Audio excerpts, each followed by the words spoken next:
Hello, everyone. Welcome to the Abel Contemporary Gallery. I'm Theresa Abel, and I am so pleased that you're all here today, and I'm very pleased that I'm here with Diane Washa. Thank you, Diane. Nice to be here. Yes. We're here today to talk about Diane's work, and specifically the work in her current exhibit, Biophilia, which is up through the end of the year. And I was just talking to Diane about, she's been with the gallery for so long. I know a lot of you know her and you're familiar with her work. I can't even remember how many solo shows you've had or which one this is, like 5, 6? Yes, I think number 5. Yeah. Yeah. So, but you know, and I guess the thing with this show, I know you well and we're friends, and but there's even new things that I've learned about you from this show. Oh, really? And so I wanted to talk about, we'll talk more about the title of the show and some specific pieces and the regions you paint, but you wrote this beautiful statement about this show, and it's about this relationship with your dad. Cool. I know, I made you cry right away. Don't you? But I didn't know that you had done photography. So just a little bit of a back. So Diane has a degree in art, but also an MBA, correct? And so you had another job as well, as you know, and the arts was always like important to you, but you weren't really able to practice it in a more you didn't have the time to practice in a more serious way until like around 2005 or something. 2006. But you have this background of photography, which I didn't know, and with your father, and you had a dark room in your home growing up. Talk about. Right. So my dad had a dark room in our basement in the corner, and you know, the first I was exposed, he was a 4-H leader for 55 years, and so one of the classes was photography, and so I took his photography class, and then we would develop prints in his little dark room in the basement, which was just wonderful. And what was really cool, and I didn't really think about it until, I don't know, just a while ago, seeing the film or the print being exposed in the dark room and then seeing it appear in the tray of a developer. It's like when you're painting outdoors, you know, you have nothing, you have a blank canvas, and before you know it, you start seeing this image that you're painting. And so it had a lot of similarities with that painting process. And so perhaps that was part of the reason I was compelled, or what I found so interesting about painting. Yeah. But I've been, you know, and now everyone has their phones and everyone is taking beautiful photographs. But I've always been taking photographs. And it's just a wonderful, it's just something that I grew up with and that I still absolutely love. In fact, I don't even use my fancy camera anymore because the phone is so much more accessible. But anyway, so I get a lot of my, you know, it's like, and I'm always traveling. This year I did over 8,000 miles in the southeast. And I never, when our family did a lot of traveling, we would always go west of the Mississippi. And for some reason, for the last, I don't know, ever since I retired in 2020, most of my trips have been going east of the Mississippi. And I've been just falling in love with that. Yeah. So when you started painting, how did you start plein air painting? Well, so you're pushing all my buttons. It was my dad again. Yeah, he said, Diane, I had bought this new condo in 1995, brand new, first person to own it. He goes, you gotta fill your condo up with paintings. And it's like, Dad, I don't paint.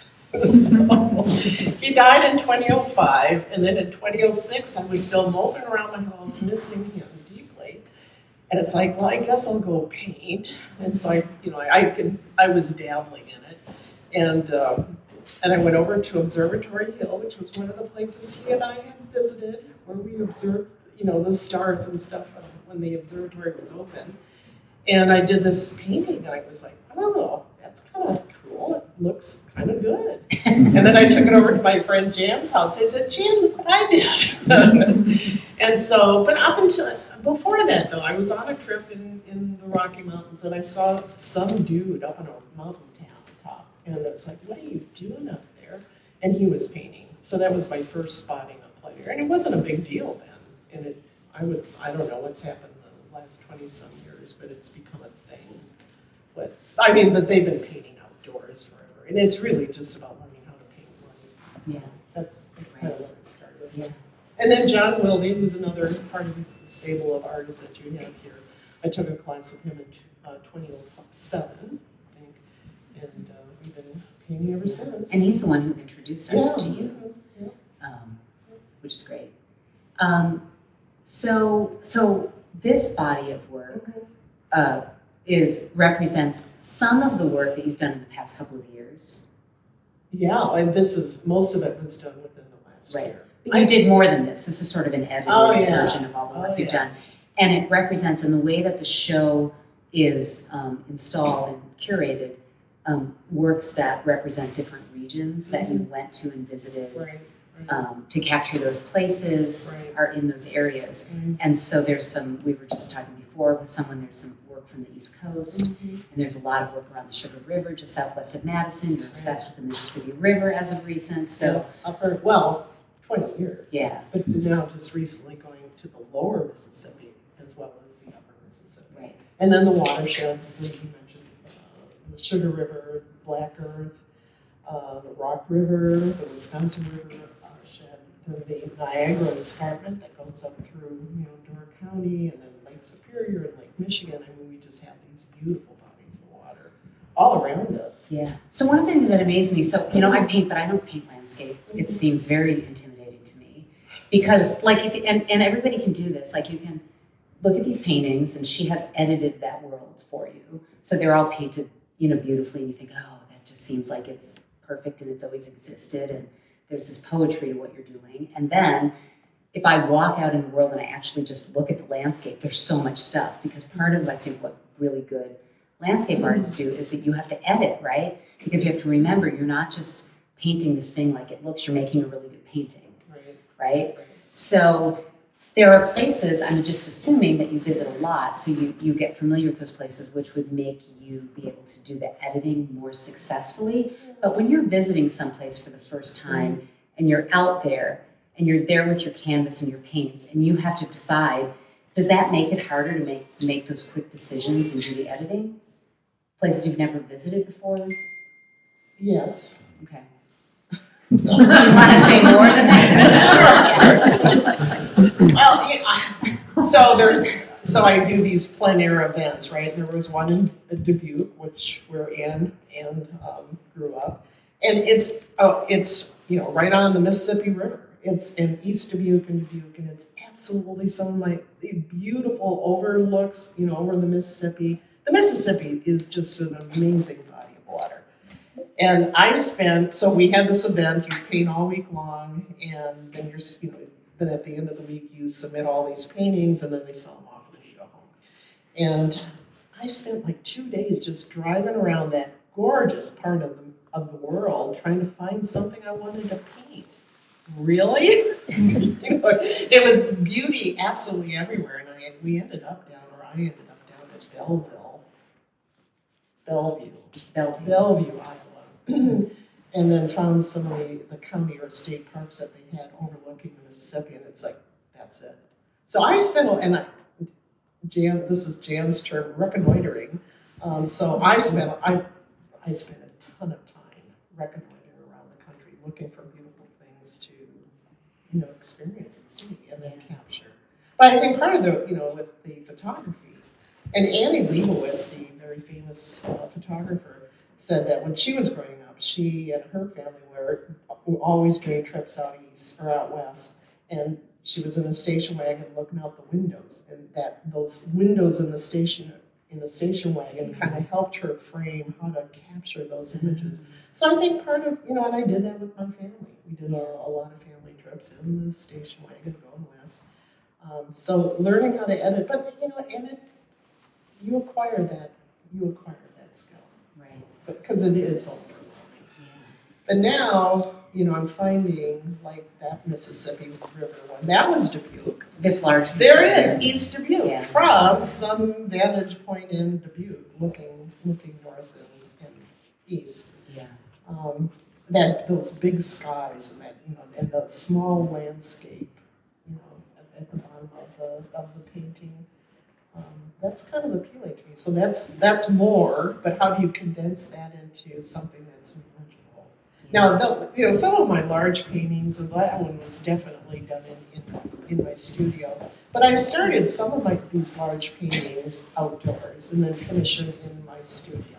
But, so part of learning how to condense is just really starting with a small canvas. So is how much that you do outside and then how much finish in the studio have to do with how much time you have? Kind of. Well, and often what do you do a big piece like this outside, or do you do a study? I both. Okay. I don't have any. I didn't start any of these big ones, but I've done both. Yeah. And it's fun. Nothing like having a huge canvas outdoors. Right. But then you need time to you have to kind of replicate the same light and all that sort of thing. So when you're painting outdoors, you have maybe 2.5 hours before the light changes and your shadows shift. And so, if you can't finish it that day. So what do? The light changes and then? Well, typically you try to establish. Typically you try to establish the lights and darks and get that all kind of built in, and then you try not to shift too much. That's what I started with. But sometimes you're, as they say, chasing the light, and you end up painting a nocturne before it started mid-afternoon. Right. An example of that might be the one way off on the right-hand corner there. That was the Sugar River. Sugar River south of Hill. It was the end of the day, and just kind of. Yeah. I don't know. That's where you're. When you're out there, you're experiencing the weather and the conditions, and it's like I'm very intuitive and I'm a very emotional painter. Right.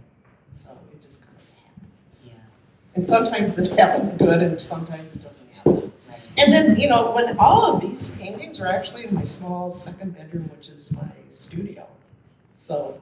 And it has a cathedral ceiling, so it's not a big space, but all of these were in my house, and they keep talking to you.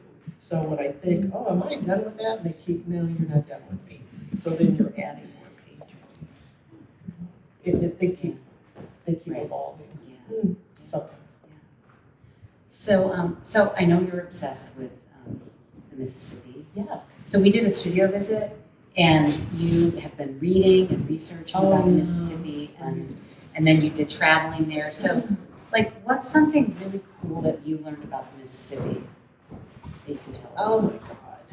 Oh my God. Well, so I understand, and I've spent a lot of time on the Upper Mississippi. 3 years ago, after my other show in 2023.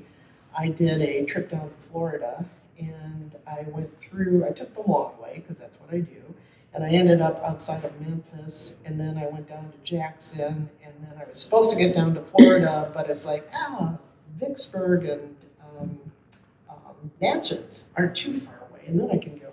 So I went over to Natchez. So I saw Vicksburg, and I saw Natchez, and it's like, and they're in the lower Mississippi, right? Yeah. And it's like, oh my God, that's beautiful. Wow, I want to get back there. So it was just, and there were higher bluffs, because the rest, most of it's pretty flat once you get to the lower Mississippi. Okay. So in Cairo, Illinois is ground zero. That's where when you're in up here and you're in Minnesota, you might be 900 miles from ground zero, and then that makes the upper Mississippi from Cairo, Illinois. South of Cairo is lower Mississippi. Okay. And then so I was listening to Ward, our local radio station, community radio, and there was a guy, Boyce Upholt, who wrote a book called Big Great River, and I was listening to it last November, and he's going on and on and on about it. And I've read other books. One was called The Immortal River, and Mark Twain's Life on the Mississippi. And they all kind of talk about the same thing. This river has been played a very important part in the role of North America and in our democracy. And he was just going, it was just a fabulous book. And it was kind of similar to The Immortal River, where again they talk about the Native American, how they use the river, how the agriculture used the river, and how the impact of the Civil War was, and on and on. So it has this very rich history, and so that kind of sparked my interest. And then it was just a great conversation. And he goes, and I met this guy John Rusky, and he transformed my life. And I'm like, wow, because when I'm painting on Upper Mississippi at the Mississippi River, it's like, God, I wish I was on a boat, just kind of sailing down the river, floating down the river. How could I do that? I don't want to get on a cruise ship and blah, blah, blah. Is there some other way of doing it? And I thought, I could go with him. Because John Rusky, this river guide, gives tours of the lower Mississippi River. And he's been doing it for 30, 35 years or whatever.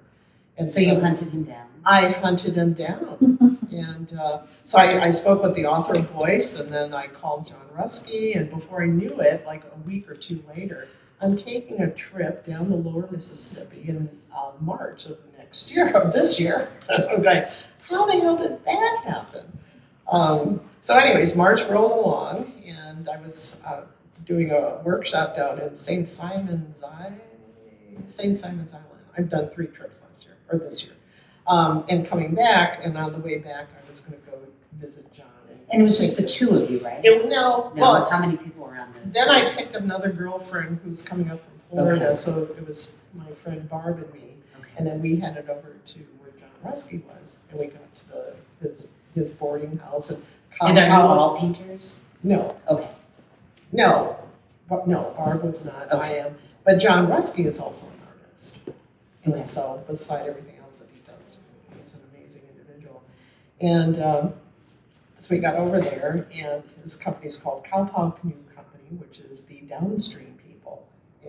And he's just the most colorful, such an interesting guy. I can see how he transforms everyone's lives that meet him. And so the plan was to go down the Mississippi River. And the more I saw that lower part of the Mississippi, and the more I listened to Voices, the book that he wrote, it's like, oh, do I really want to go in that river? It's so, there are parts of it that are horrible. Horrible in what way? Pollution. Okay. Just nasty stuff.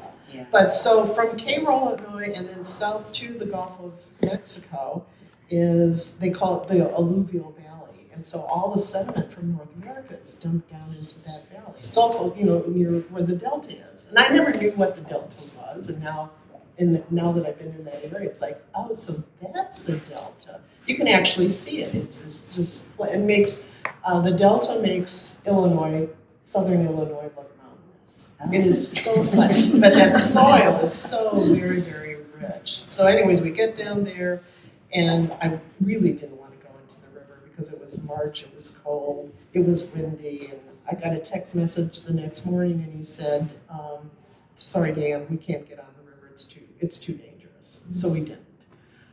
But I was prepared to hire him as my guide and then take me to other parts, because I really didn't know. There they have levees, and so you can't, we can just drive along and see the beautiful Mississippi. Well, you can't, you have to get over the levee to see the river in most of the places, I guess. So he knows how to get there. Oh, yeah. And so anyways, he took us, so we went to Montezuma Island, which is on one of the photographs on the other side of this wall. And then we set up, and we did paint down there that day. So it was too nasty to be on the river, but we did paint. And so he's a watercolorist. And his work is similar to Walter Anderson, who was a famous painter he lived down in Ocean Springs, Mississippi. And his John style is like that. So he was doing his watercolors, he had a table set up, and I was doing my work, my painting. And they were okay. Yeah. It was an okay thing, but it wasn't done. And so, and John didn't say much about it when I finished it. Usually go, oh, that's a nice painting. Well, he didn't say anything. So it's like, oh, that must be bad. So what did you, yeah. Well, I kept working it, and I brought it home, and I eventually wiped it all off, and I had nothing left.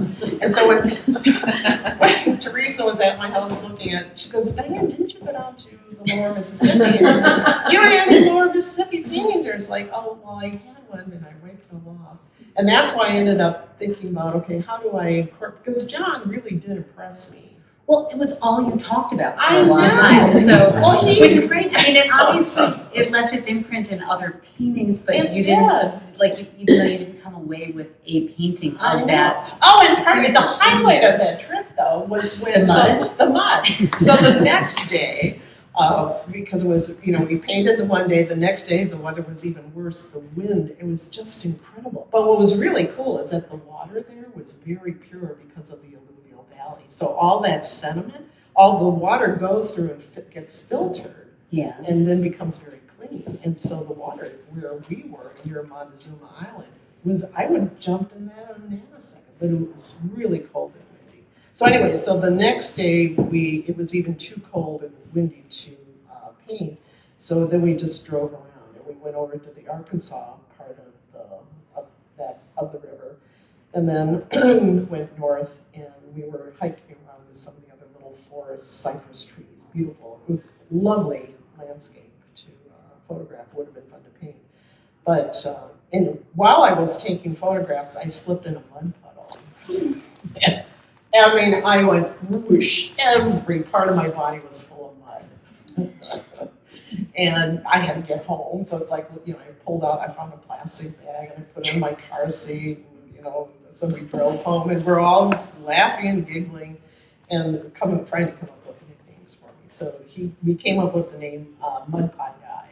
So I heard, my nickname Mud Pie from this legendary river guide, John Ruskin. So, he's been described as a combination of Mark Twain, John Muir, and Aldo Leopold. Interesting. I've added Jesus.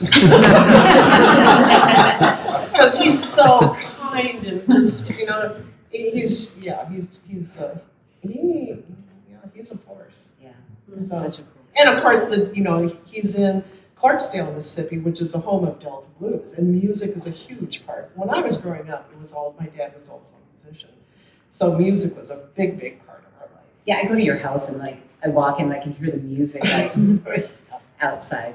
Yeah, I do like that. You told me your neighbors don't mind. No, they were gone probably when you were there. So the Lower Mississippi, it's beautiful. I'm going to go back. I will go back. And he does overnights too, so you could be on a barge. It's so And I brought some materials with you after our talk. I can give you more information about him and what they do down there. It's pretty cool. Yeah. So we have this resource, and a lot of people never even think about going on the Lower Mississippi River, but it's really beautiful. Yeah, that's cool.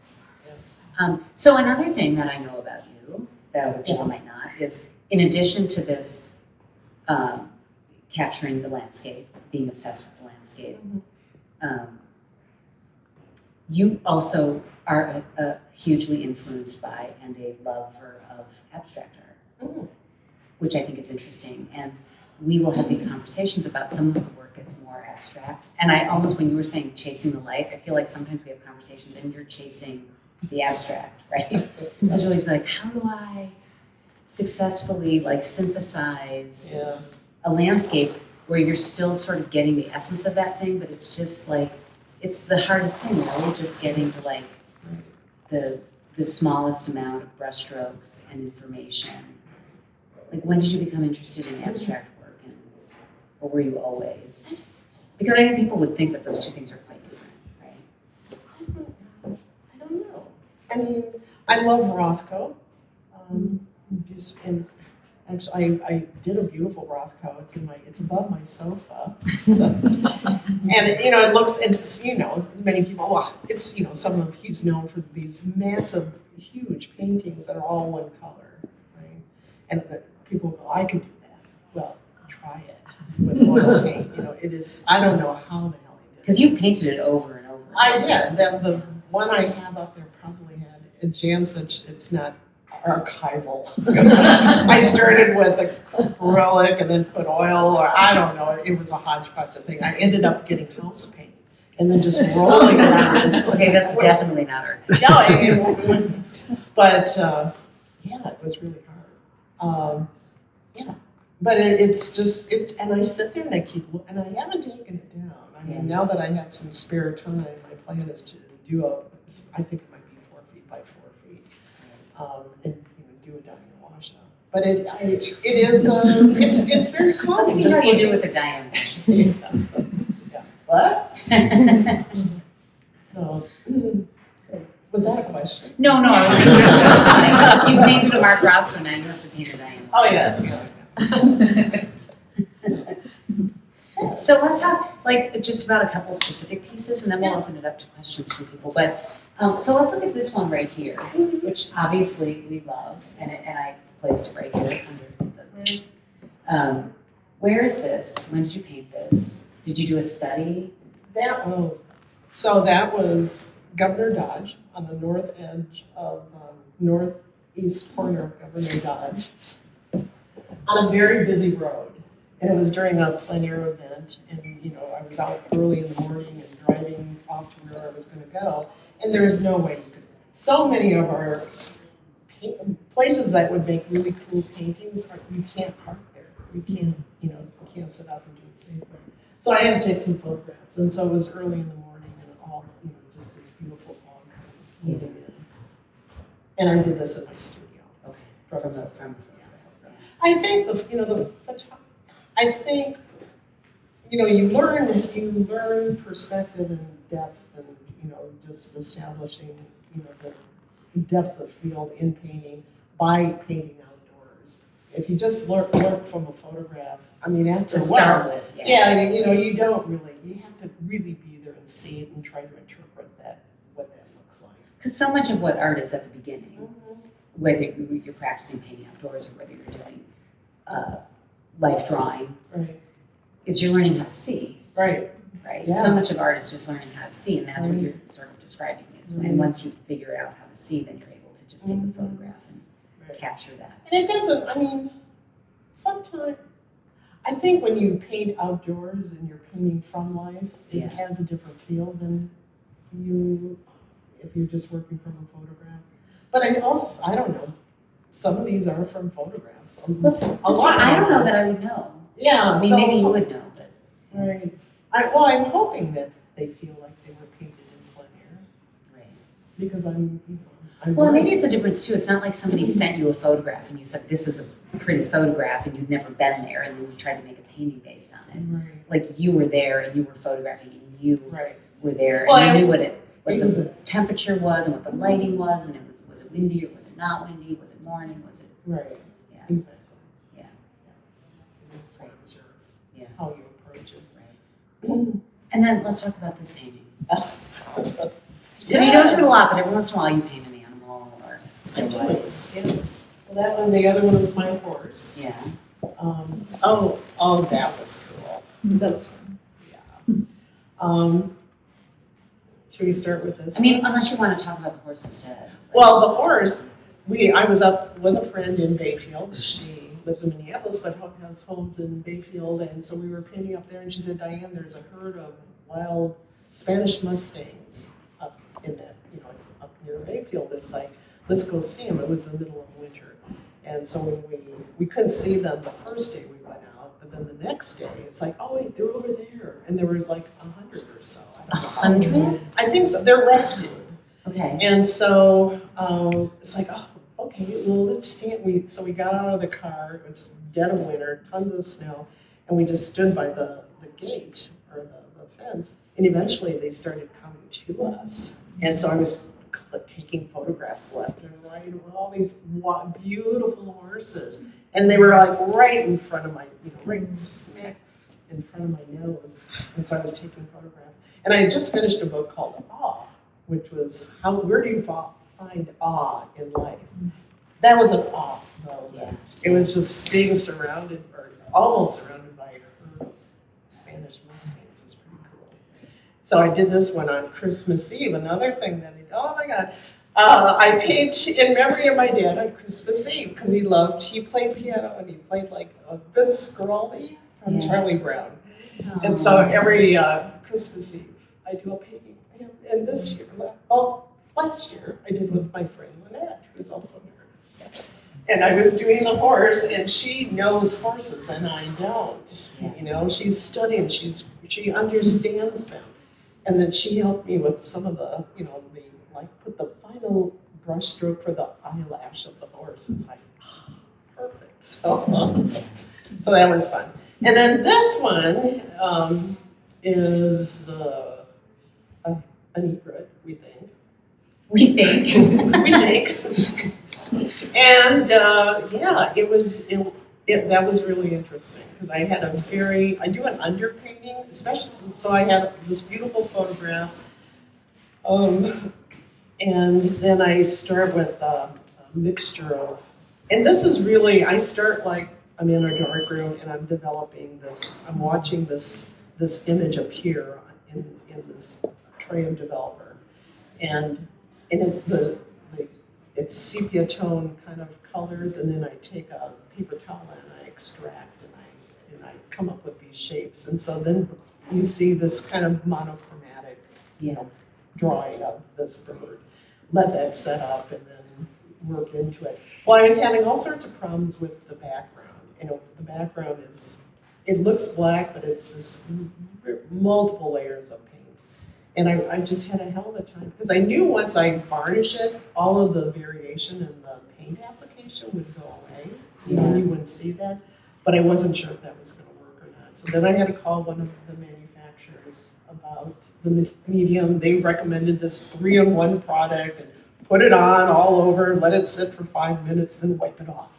So I had my friend Jan come over and watch me just in case anything happened. Because I was afraid, and it was right before I needed to have it photographed because it needed to be in my catalog because it was coming up in the show. So anyways, it worked out.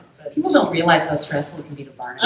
Sometimes because you worked on this thing, and then if something gets screwed up with the varnish, it's the most stressful. Like artists just look like, I have to varnish now because you worked for months on something, and then if you screw it up. Yeah. Well, I started this guy in March. Yeah. And I didn't finish it until October. So. Well, it's beautiful. Thank you. Yeah.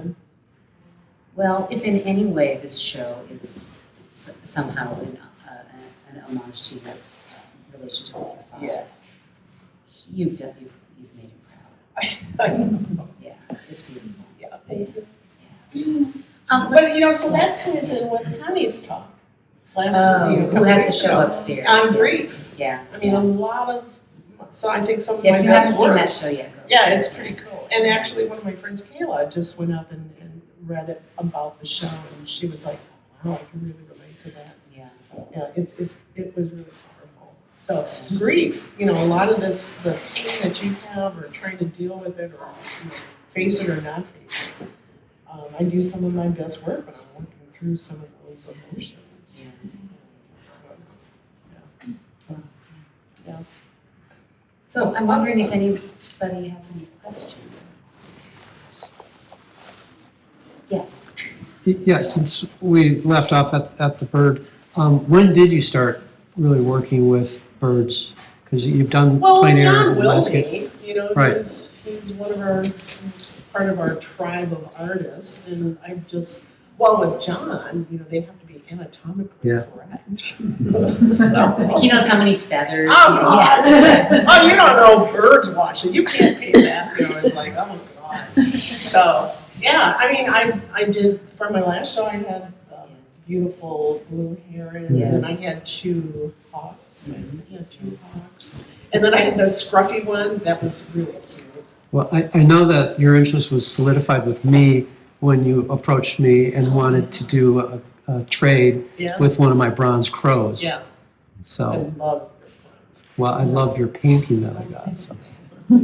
It's mutual. Yeah. So they're beautiful. Well, they make beautiful art. Mm-hmm.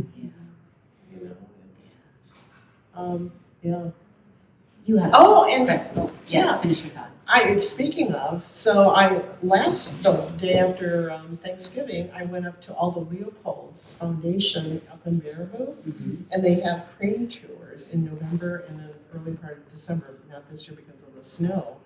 And they give you an hour of presentation, then you get your car, do a car caravan to the river, then get on a wagon and go to this blind that they have of a makeshift railroad car.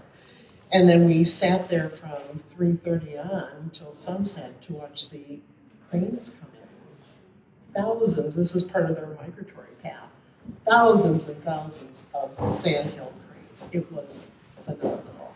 So if you have an opportunity to, experience that, I highly recommend it. It was so much fun. Yeah, so, Another one of these it really is. And it's like, they've been doing it for 15 years. How did I not know about that? So I'm totally addicted. But so this kind of feeds into, that's the title, Biophilia. What's this all? It's about love, it's about nature, it's about, there's just so much, we're so blessed. Right. Love your life. So, yeah. So you had a question. You mentioned how a lot of your paintings started outside, inspired by the landscape right in front of you, and then sometimes you work from photographs. But at your show, you mentioned a painting that you just kind of started in the studio without a photograph. Oh, yeah. That was over there. Yeah. The one that your friends are interested in.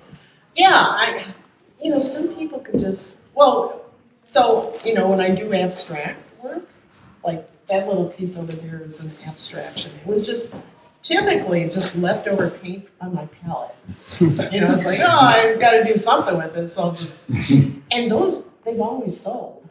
Well, they're always good. I know, it's kind of interesting. But anyways, and if they don't end up like that, then they typically look like a landscape. And so that one ended up looking like a landscape. And you love it. I do. Yeah, so thank you. Yeah. But that was interesting because when we had the strawberry moon, I don't know if anyone remembers that happening, where it wasn't going to happen again for like 30 years, and I'd be long gone by then. So I was up at 3 o'clock chasing in the morning the strawberry moon, and I could see it poking out of the clouds ever so often, and that actually, and so there's really a moon in that one, but you can't see it. Yeah, and it, I had painted it, and then I had I'd taken a squeegee thing and removed some of the land in the front part of that painting, and it sat there and it dried in my studio, and then at one point I thought, that doesn't look right, so that's when I added more paint. So, did I answer your question? Yeah.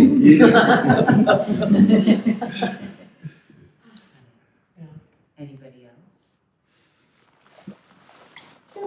You ever feel like you need an intervention from You? painting over a painting that like I love, but you're like I get so sad sometimes because she'll send me a photo and oh my god, I love that, and then pretty soon it's a whole different painting.